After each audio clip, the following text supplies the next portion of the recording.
I thought it would be an encouragement in this Christmas season to cite some words from the Prime Minister of Israel, Prime Minister Benjamin Netanyahu, concerning Christians that are serving in the Israel Defense Forces. Christians serving in the IDF. Speaking at a pre-Christmas gathering of the Israeli Christian Recruitment Forum in Nazareth recently, Israeli Prime Minister Benjamin Netanyahu expressed his appreciation for the soldiers who have enlisted in the Israeli Army, the IDF, Israel Defense Forces. Among those who attended was the Israeli priest, Father Gabriel Nadav. Nadav has long been a supporter of the Jewish state. Prime Minister Netanyahu said, "We are brothers, partners, we Christians and Jews and Druze and Muslims defending the state of Israel. Our country is founded on the idea of a Jewish democratic state.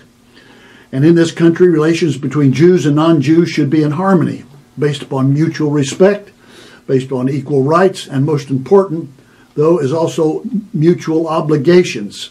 That's what are reflected here." Netanyahu goes on the 1st of December, I took my son Avner to the recruitment center in Jerusalem, and he volunteered to be a combat soldier in the Israeli Defense Forces. The next day, Father Nadav took his son, Jubran, to the recruitment center in Tiberias. He volunteered to become a combat soldier in the Israeli Defense Forces as well. Nadav is an advocate of Christian national service to the state. Under his leadership, the average rate of Christian recruitment has grown from 30 to 150 persons per year.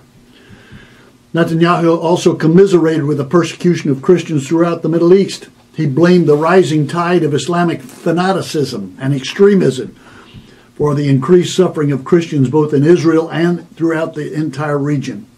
The shrinkage and disappearance of the entire Christian communities that were there thousands of years since the birth of Christianity, entire communities that are deleted in one fell swoop, brutally, savagely. They are expelled, they are persecuted, and sometimes those who manage to escape their fate, fortunate that they at least live, and others suffer from a terrible fate. He pointed to Israel as the only country in the region where the Christian population has not collapsed, a region dominated by Muslim countries. But in Israel, the Christian population has not collapsed since 1948, he estimated. It had actually quadrupled. And Netanyahu vowed to continue to protect Israel's Christian residents. And I would say that includes Messianic Jews. There are innumerable Messianic Jews, Jewish believers, who are serving in the IDF, the Israel Defense Forces. Netanyahu closed by saying, "I promise we will support you and we will act harshly against anyone who will harass you, and that Israel is a nation of laws."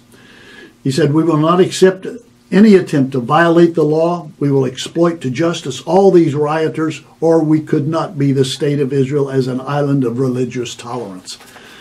Now this is significant. This is significant. It reminds me of what the Apostle Paul says in Ephesians chapter 3. Verse 2, he says, "Surely you have heard about the ministration of God's grace that is given to me for you.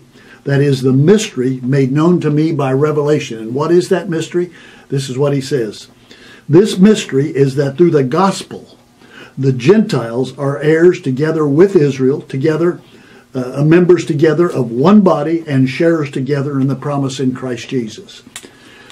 Now, Prime Minister Netanyahu's words concerning Christians serving in the IDF and his willingness to stand up and support Christians is not an ultimate fulfillment of this prophecy, but it's a step in the right direction. It's headed in that goal. That's the trajectory, and that's good news. So until next week, Od Ki Yavo Shiloh, till Messiah comes, Yivarech Yahweh, God bless you, God bless yours, and have a blessed Christmas.